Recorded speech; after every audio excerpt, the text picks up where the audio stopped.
Iya ya, Rick.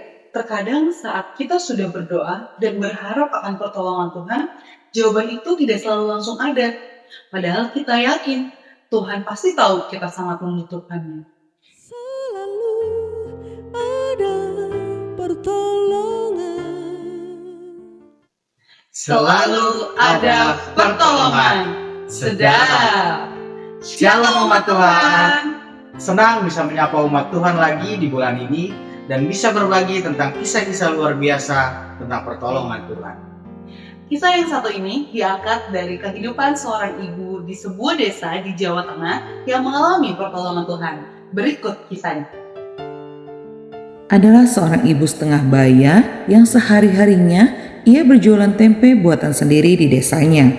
Pada suatu hari, seperti biasanya pada saat ia akan pergi ke pasar untuk menjual tempenya, ternyata pagi itu tempe yang terbuat dari kacang kedelai masih belum jadi tempe, alias masih setengah jadi.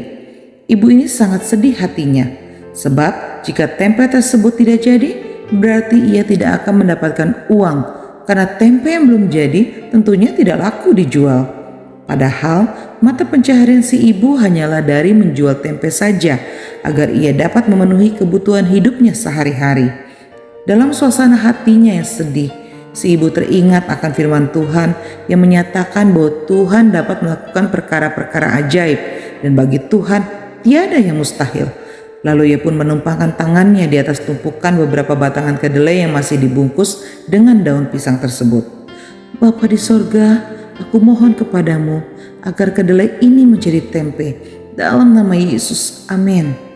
Demikian doa singkat si ibu yang dipanjatkannya dengan sepenuh hati. Ia yakin dan percaya pasti Tuhan menjawab doanya. Lalu dengan tenang ia menekan-nekan bungkusan bakal tempe tersebut dengan ujung jarinya.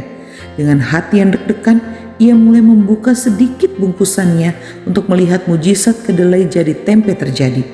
Namun, apa yang terjadi? Dengan kaget, ia mendapati bahwa kedelai tersebut masih tetap kedelai. Si ibu tidak kecewa. Ia berpikir bahwa mungkin doanya kurang jelas didengar Tuhan. Lalu kembali ia menumpangkan tangan di atas batangan kedelai tersebut. Bapa di sorga, aku tahu bahwa bagimu tiada yang mustahil. Tolonglah aku supaya hari ini aku bisa berdagang tempe, karena itulah mata pencaharianku. Aku mohon dalam nama Yesus, jadilah ini menjadi tempe. Dalam nama Yesus, amin. Dengan iman, ia pun kembali membuka sedikit bungkusan tersebut. Lalu apa yang terjadi? Dengan kaget ia melihat bahwa kacang kedelai tersebut masih tetap begitu. Sepanjang jalan menuju pasar, si ibu berdoa berkali-kali, namun tidak ada yang berubah sedikit pun. Si ibu menelan ludahnya. Ia tarik nafas dalam-dalam. Ia mulai kecewa pada Tuhan karena doanya tidak dikabulkan. Ia hidup hanya mengandalkan hasil menjual tempe saja. Selanjutnya, ia hanya duduk saja tanpa menggelar dagangannya, karena ia tahu bahwa mana ada orang yang mau membeli tempe yang masih setengah jadi. Iya ya, Rick. Terkadang saat kita sudah berdoa dan berharap akan pertolongan Tuhan, jawaban itu tidak selalu langsung ada. Padahal kita yakin Tuhan pasti tahu kita sangat membutuhkannya. Iya sih Gap. Tapi pernah gak ya kita berpikir kalau kita kecewa dan merasa Tuhan tidak adil? Kayaknya bukan solusi juga ya. Nah, apa ya yang terjadi selanjutnya? Mari kita saksikan. Sementara hari semakin siang dan pasar sudah mulai sepi dengan pembeli. Ia melihat dagangan teman-temannya sesama penjual tempe yang tempenya sudah hampir habis. Rata-rata tinggal sedikit lagi tersisa. Si ibu tertunduk lesu. Ia seperti tidak sanggup menghadapi kenyataan hidupnya hari itu. Ia hanya bisa termenung dengan rasa kecewa yang dalam. Ia tahu bahwa hari itu ia tidak akan mengantongi uang sepeser pun. Tiba-tiba ia dikejutkan dengan sapaan seorang wanita. Bu, maaf ya, saya mau tanya, apakah ibu menjual tempe yang belum jadi? Soalnya dari tadi saya sudah keliling pasar mencarinya. Seketika si ibu jadi terperangah. Ia kaget, ia tidak berani menjawab wanita itu. Singkat cerita, wanita tersebut memborong semua dagangan si ibu itu. Sebelum wanita itu pergi, ia penasaran kenapa ada orang yang mau beli tempe yang belum jadi.